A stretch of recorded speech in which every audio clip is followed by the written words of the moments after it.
teman-teman semua. Pada tanggal 16 Maret 2021 terjadi peristiwa tragis, yaitu dengan terbunuhnya 8 orang di 3 spa yang berbeda di Atlanta. Kejadiannya dimulai jam 5 sore oleh seorang anak muda bernama Robert Aaron Young. Dari 8 orang yang terbunuh itu, 7 orang adalah wanita, 4 wanita berdarah Korea seperti yang kita lihat di nama di atas 4 yang pertama, dan 2 yang nama terakhir wanita adalah berdarah Tionghoa. Terus ada 1 bukan orang Asia. Ya. Nah, pada waktu kita melihat ini, tadinya kami semua merasa bahwa ini adalah Asian hate, ya. Dan saya juga memang ikut berdemo untuk stop Asian hate, ya. Jadi pertama-tama bahwa ini adalah satu tragedi, makanya kita menyalakan lilin dan kita mengatakan never forget Atlanta, ya. Asian hate. Tapi setelah saya pikir-pikir, apakah ada possible, kok bisa gitu loh, bisa ada orang bisa katanya karena seks adiktif. Jadi katanya dia merasa bahwa dia pernah ke spa itu berapa kali, mungkin gitu, dan untuk mengeliminate temptation dia membunuh mereka gitu loh. Saya pikir-pikir, apa orang biasa bisa lakukan hal seperti itu? Supaya lu jangan tergoda kamu membunuh mereka gitu loh. Kayaknya aneh banget gitu loh. Tidak semua orang mempunyai pikiran seperti itu. Kemudian karena saya terus terang, kemudian saya melihat bahwa anak-anak ini berumur 21 tahun. 21 tahun. Kemudian beberapa selang kemudian di Boulder, Colorado, ada orang yang sama, yang kali ini bernama Ahmad Alisa, sama. Dia juga berumur 21 tahun.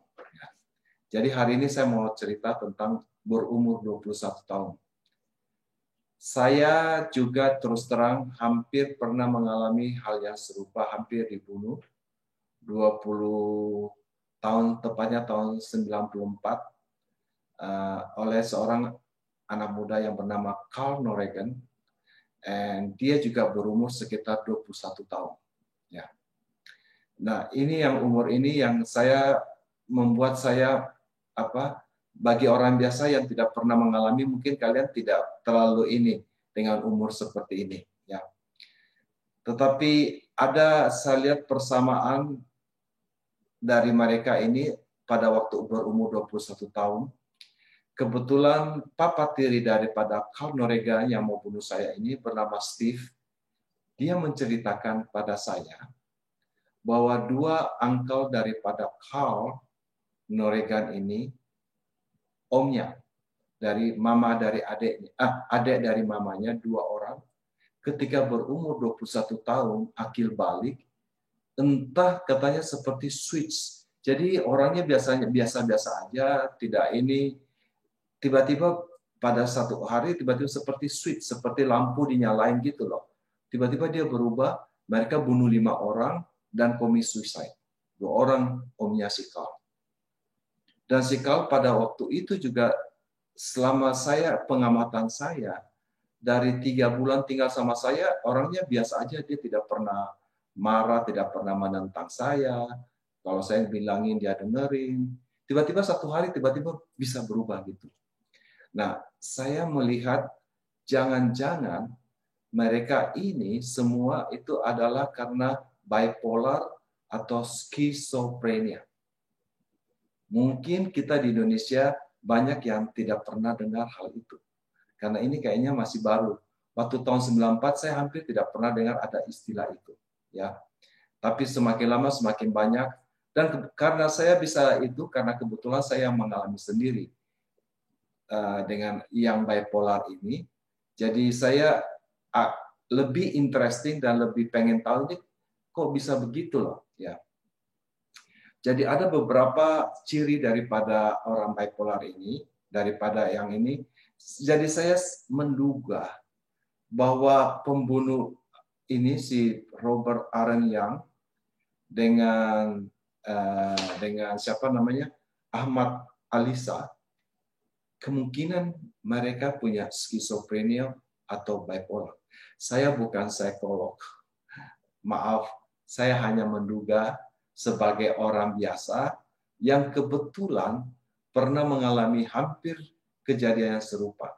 Mungkin kalau hal itu betul terjadi 24 tahun yang lalu, mungkin akan ada di news, ada orang Asia dibunuh oleh orang bule, dan orang hanya mengira bahwa itu adalah karena rasis atau apa.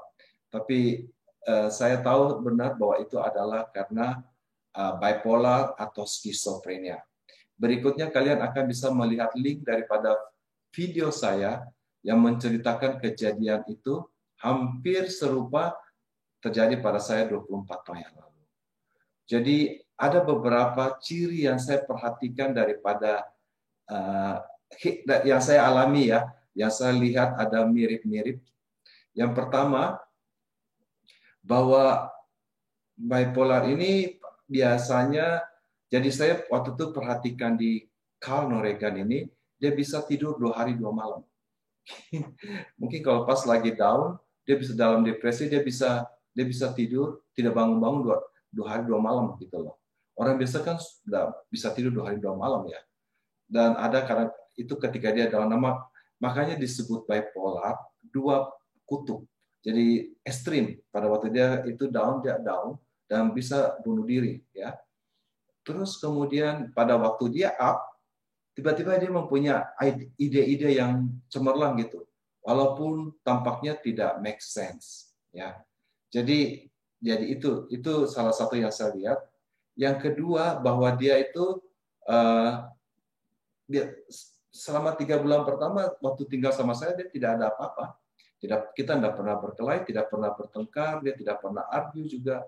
Dengerin baik-baik, anak-anak baik-baik. Tiba-tiba berubah 1 hari gitu loh. Jadi bisa ekstrim, bisa kayak gitu terjadi ya. Kalian perhatikan kalau ada orang-orang ciri-ciri seperti itu.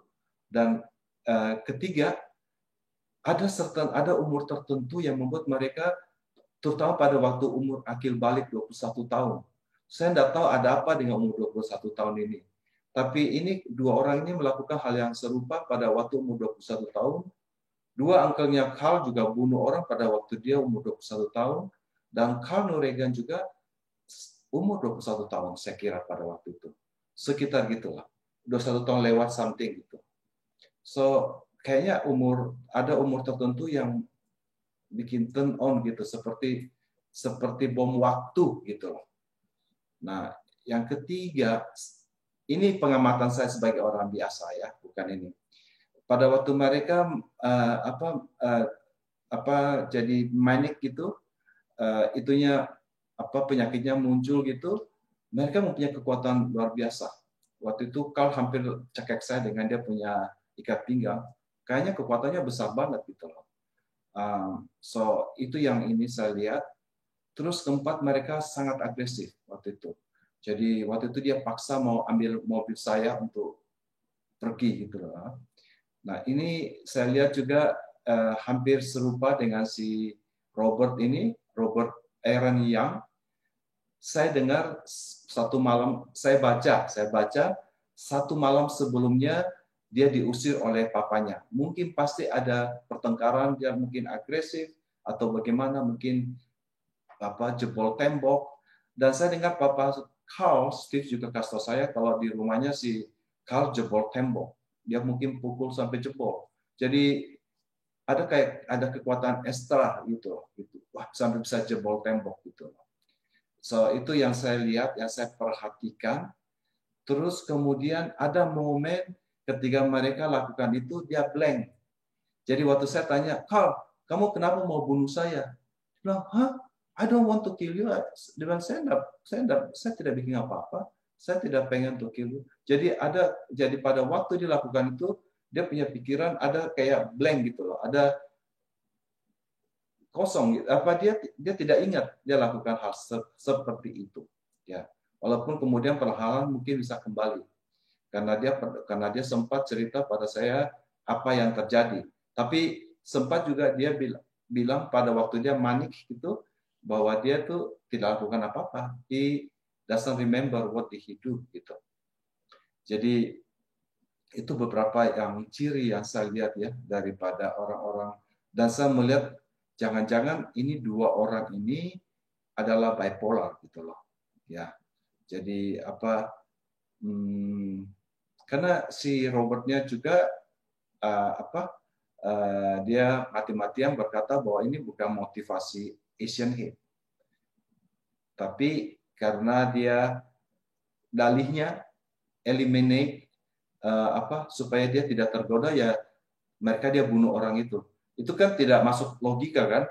Orang logika kita biasa, masa karena lu tidak mau, lu puas misalnya aja di Indonesia, karena lu puasa supaya lu jangan terganggu, supaya jangan terganggu puasa, kamu suruh restoran-restoran semua pada tutup supaya jangan menggoda kau punya perasaan untuk puasa. Karena supaya kamu tidak jangan tergoda untuk minum bir, lu suruh tutup atau hancurkan semua botol-botol bir atau minuman. Atau supaya kamu tidak tergoda merokok, kamu hancurkan semua rokok-rokok supaya kamu jangan tergoda. Kan logikanya kan orang kita kan tidak kepikir apa logikanya, kok bisa gitu, supaya lu jangan temptation, kamu bunuh mereka semua. Ya kamu bunuh aja semua wanita gitu loh. Ya gitu kan. Tidak masuk logika gitu. Tapi itulah yang terjadi, mereka punya logikanya berbeda gitu loh. Ini pandangan saya sebagai orang awam yang menyaksikan dan mengalami gitu ya, tapi saya bukan psikolog ya. Jadi sekali lagi, apapun yang terjadi itu bukan satu excuse. Tetap orang ini harus dihukum seberat-beratnya menurut saya, dan tetap dia harus responsible dengan apa yang telah dia lakukan.